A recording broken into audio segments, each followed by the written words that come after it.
partout où les forces de l'ordre, et c'est-à-dire partout sur le territoire où les forces de l'ordre luttent contre les trafics de stupéfiants, on dérange, on gêne. Je l'ai vécu lorsque j'étais préfet de police à Marseille, je l'ai vécu dans d'autres fonctions, notamment en Seine-Saint-Denis.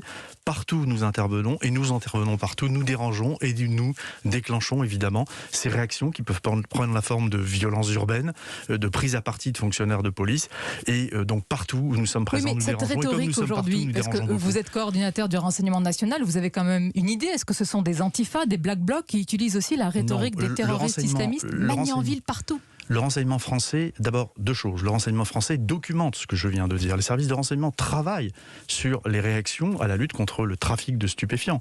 Et ce qui conduit à déclencher les violences urbaines, des prises à partie de policiers, c'est aussi l'efficacité des actions que mènent les fonctionnaires de police pour lutter contre la drogue. La question que vous posez entre le lien, finalement, c'est la question directe que vous me posez, c'est le lien entre les trafiquants de drogue et le terrorisme islamique, elle n'existe pas. Il n'y a pas de profil hybride aujourd'hui, pas de passerelle. Comme on peut l'entendre ici ou là. Profil hybride, il faut que vos auditeurs comprennent bien ce que ça signifie. Ça signifie que des individus pourraient financer des actions terroristes avec des actions de délinquance de droit commun, avec du trafic de stupes. Donc, financer donc du terrorisme avec de l'action de trafic de stupes, ou l'inverse.